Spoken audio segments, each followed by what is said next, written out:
네, 안녕하세요. 자, 제가 영상을 좀 많이 최근에 올렸죠. 이전과 다르게. 네, 그런 것도 나름대로 이유가 있습니다. 이제 만약에 아직은 일어나지 않았지만 우리가 2022년을 준비하면서 돈들의 움직임 이런 것들을 관찰해 봤을 때 어쩌면 굉장한 기회의 시장이 될 수 있다라고 보고 있거든요.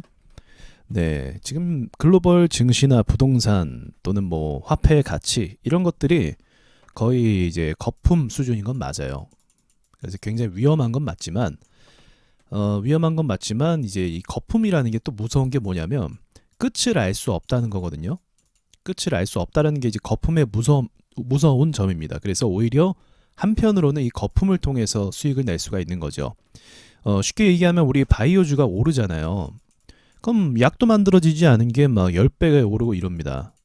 그럼 이게 거품인가요? 아닌가요? 거품이죠. 근데 이 상황에서 들어가서 뭐 한 10%라든지 20%라든지 이런 식으로 수익을 낼 수 있잖아요. 왜요? 지금 바이오가 굉장히 기대감을 가지고 있고 상승하고 있고 많은 사람들이 따라서 투자하고 외인 기관도 따라와요. 사실 고점이라고 해도 이런 부분이 있기 때문에 이렇게 거품이라고 해도 우리가 수익을 낼 수 있는 구간들이 생긴다는 거죠. 자, 그럼 만약에 최근에 2020년도 후반에 또는 2021년도 초에 제가 봤을 때 삼전 수급이 들어왔거든요. 삼전 수급과 우리나라 코스피 200에 포함된 종목들이 미친 상승을 했습니다. 저는 그걸 1차 파동이라고 봐요. 이제 거의 자동차 운전으로 치면 예열 정도라고 생각이 들더라고요. 그리고 나서 이제 또 2차로 가져야 되는데 지금까지 그 2차 상승이 안 나왔어요. 한 번도. 진짜 한 번도 안 나왔습니다. 올해 시장 경험해봤잖아요. 계속 밀고 흔들고 하잖아요. 왜 그렇게 흔드냐면 주도주가 없기 때문에 그래요. 주도주가 딱 잡고 끌어올려주면 시장이 그렇게 흔들리지 않습니다. 매도하지 않아요, 사람들이. 근데 이제 지금은 불안하니까 매도하고 그런 심리가 영향을 받아서 지금 안 좋게 되는 건데 이게 좀 진정이 되면 2차 파동이 나올 거라고 생각을 하고 있습니다. 자, 그럼 여기서부터 드리는 말씀은 이제 제 스타일을 보시면 아시겠지만 저는 세력에 대해서 이야기를 많이 해요. 세력에 대해서 이야기하는 그 주식 전문가는 많이 없거든요, 사실은. 네. 이제 세력에 대해서 이야기한다는 건 무슨 말이냐면 이제 저는 기본적으로 뭐 이렇게 이야기하는 게 낫겠죠. 음모론. 예.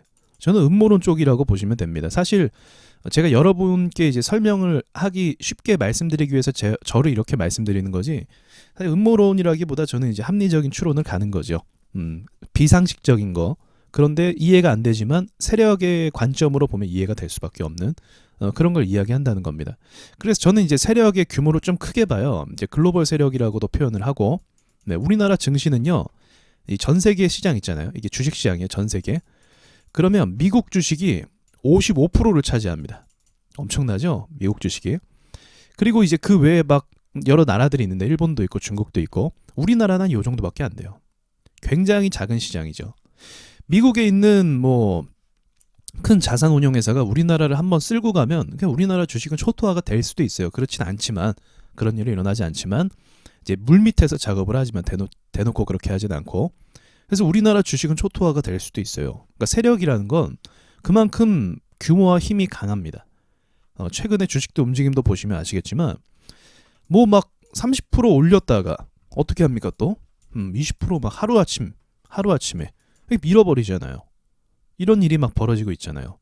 이게 개미들이 가능한 상황이 아니거든요. 시가총액 1조, 2조, 어떤 거 5조 이런 주식들이 막 이렇게 움직인다는 거죠. 근데 이 관점으로 먼저 아셨으면 좋겠어요. 자, 그래서 제가 오늘 드리고 싶은 말씀은 무엇이냐면 이제 이 글로벌 세력들이 어디로 돈을 투입하고 있는가입니다.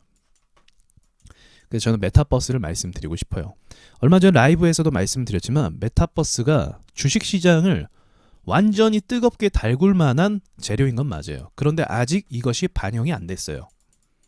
시장에서는 물론 이제 관심을 많이 갖죠. 야, 메타버스 뭐 어디 투자하고 메타버스 뭐 있고 막 그렇게 이야기합니다. 근데 이렇게 한번 생각해 보세요. 메타버스가 이슈가 되고 나서 주식이 막 올라요. 그럼 어떨까요, 사람들이? 다 사겠죠. 여기서 다 매수 들어가겠죠. 이슈가 되자마자 오른다고 하면요.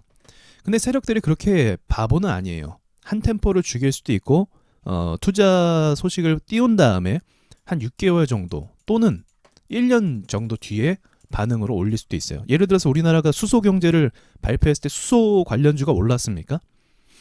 일시적으로 올랐죠. 일시적으로 1차 상승은 갔어요. 근데 2차 상승이 안 가고 있어요.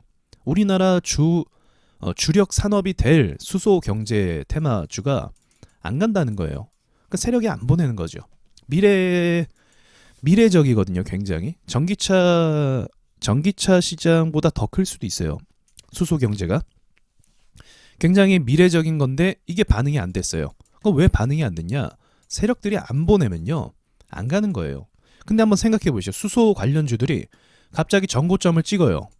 전고점을 돌파하면서 오른다고 생각해 보세요. 그럼 어떻게 생각할까요, 사람들이?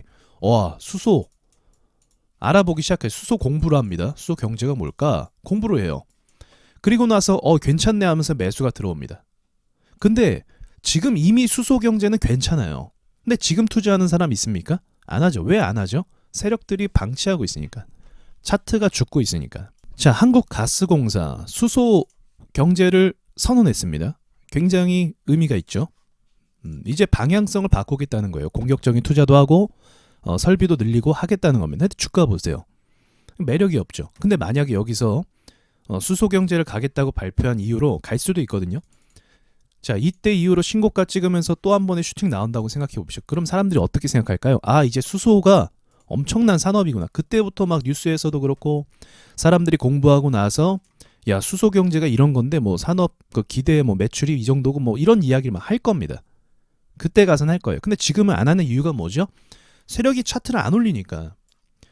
차트를 무너뜨리니까. 관심을 안 갖는 거예요. 이렇게 되면. 이해되시죠?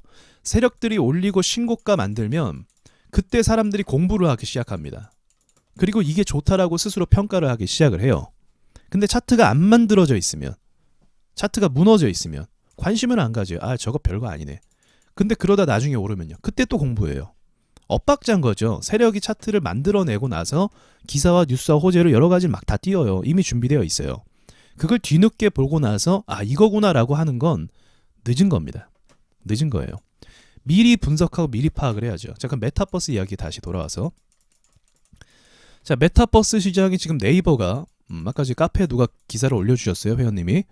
네이버도 메타버스 시장에 투자를 한다라고 합니다. 무슨 말일까요? 지금 카카오도 그렇고 네이버도 그렇고 글로벌 모든 기업들이 메타버스에 투자를 하겠다는 거예요.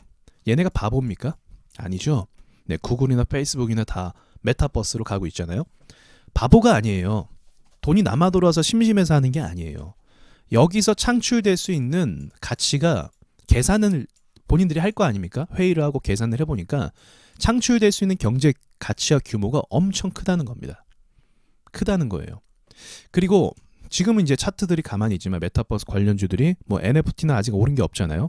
가만히 있지만 걔네가 또 신고가 때리고 움직이는 순간부터는 그때부터는 이제 세력들이 본격적으로 올린 거라서 이제 우리 개인들, 개미 투자자들이 그때 또 투자하면 늦어요. 항상 늦어요. 그래서 여러분이 가치 투자를 하실 때는요. 좋은 재료가 있잖아요. 어떤 시장 규모가. 그런 것들의 뉴스나 그런 걸 볼 수도 있겠지만 가치 투자할 때는 기본적으로 차트가 눌릴 때 하는 게 맞아요. 남들이 관심을 안 가질 때 말하는 거죠. 자, 메타버스 이어서 계속. 이게 산업 분야가 굉장히 많아요. 의료 쪽으로 지원하는 거 아십니까? 메타버스를 통해서 이제 의료 지원을 받을 수 없는 지역에 이제 원격으로 의료 지원을 받는 거예요. 카메라 기술도 늘어나고 AR 기술도 늘어나서 원격으로 자세하게 진료가 가능하게 되는 거죠. 놀라운 도전이라고 저는 생각을 합니다. 우리나라는 이제 인프라가 잘 갖춰졌지만 외국 전반적으로 이런 인프라가 안 갖춰졌어요.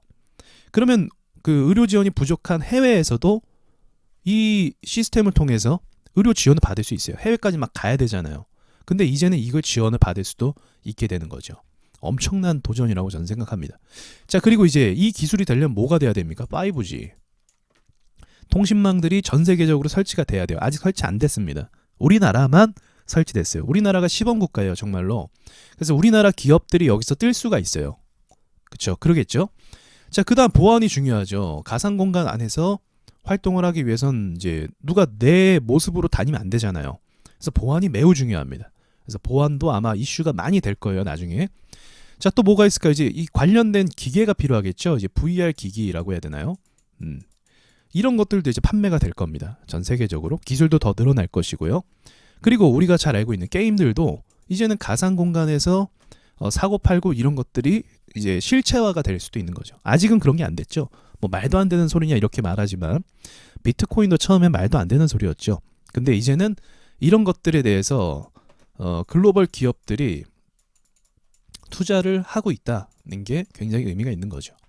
그래서 메타버스 관련주가 오르기 시작하면 전기차도 약간 그런 이야기 있잖아요. 전기차도 이거 뭐 닷컴 버블 같다라고 이야기하는데 저도 어느 정도 동의는 하는데 뭐랄까요. 닷컴 버블급 되려면 주변에 10명 중에 7명은요. 그 전기차 투자를 하고 있어야 돼요. 10명 중에 7명은. 닷컴 버블급 되려면.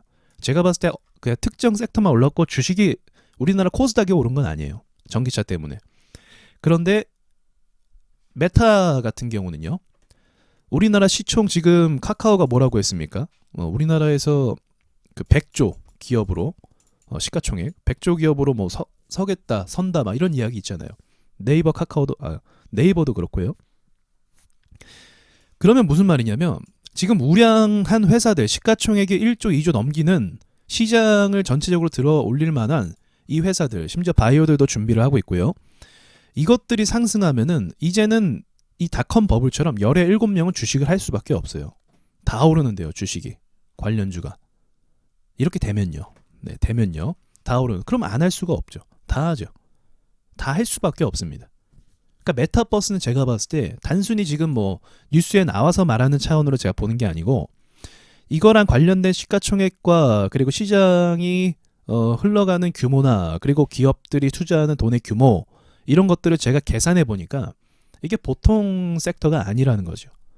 이거는 반드시 나중에 메타버스 그 가상세계가 실현화가 될 가능성이 높습니다. 그렇지 않고서야 이런 글로벌 기업들이 바보도 아니고 공격적인 투자를 지금 이렇게 할 리가 없어요. 거기 페이스북도 이름을 바꿨잖아요. 사명을요.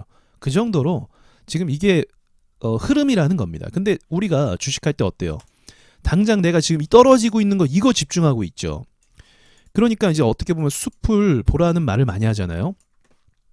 근데 당장 내 주식 이거 보고 있고 그리고 뭐 바이오주 투자했으면 당장 바이오주 그걸 보고 있는 거예요.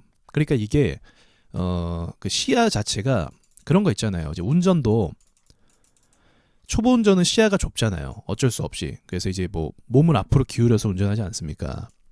그러니까 운전이랑 마찬가지로 좀 경험을 쌓으면 이런 시야가 이제 보이게 되는 거죠. 손해 보는 건 손해 보는 거고 앞으로 미래 가치가 있는 건 미래 가치가 있는 거고 그걸 구분해야 되는 거죠. 객관적으로. 그래서 저는 메타버스에 대해서 이렇게 말씀을 드리고 싶었어요. 그래서 우리가 혹시나 이게 기회가 된다고 하면 엄청나게 주식으로 어쩌면은 이전에 없었던 제가 봤을 때는요. 이전에 없었던 그러한 기대가 있지 않을까 생각을 합니다. 이 말씀도 드려야 될 것 같아요. 메타버스가요. 저는 지금 투자 입장으로 말씀드리는 거고 이거 상용화되려면 5년에서 제가 봤을 때 10년입니다. 5G 다 건설돼야 되고 그리고 이게 납득이 돼야 돼요. 납득이. 지금 코로나 끝나고 위드 코로나 가고 막 사람들이 돌아다니면 메타버스 세계보다는 현실 세계에 더 관심을 갖겠죠. 그렇기 때문에 지금은 아니에요. 이거는 제가 보기에는 지금은 아니고 향후 이제 5년에서 10년 뒤에 계획을 기업들이 하는 거예요. 기업들도 뭐 당장 투자해서 내년에 돈 벌고 이런 기업도 없습니다. 그러니까 대기업이 투자를 할 수 있는 힘이 강한 거예요. 중소기업은 당장 먹고 사는 게 중요하잖아요. 자, 이게 되는데 그러면 이제 주식은 그럼 이때 움직일 거냐? 아니에요. 주식은 선제적으로 움직일 가능성이 높습니다. 그러니까 주식이 선제적으로 움직이면 뭐 빠르면 뭐 이렇게 내년에 갈 수도 있는 거고 또 아니면은 뭐 2년 뒤 이때 뭐 움직이면서 한참 움직였다가 꺼지는 시간도 필요하죠. 1년 뒤 꺼졌다가 바닥 치면 이제 실적에 따라서 올라오는 주식들이 생길 거예요. 그럼 이 시간과 타이밍이 맞을 것 같아요. 제가 봤을 때는. 그러니까 주식은 먼저 움직입니다. 그래서 먼저 움직이는 걸 고려해 봤을 때 1년이나 뭐 2년 뭐 안에 이렇게 움직이지 않을까라고 이렇게 대충 대략적으로 구도를 한번 잡아보는 거죠.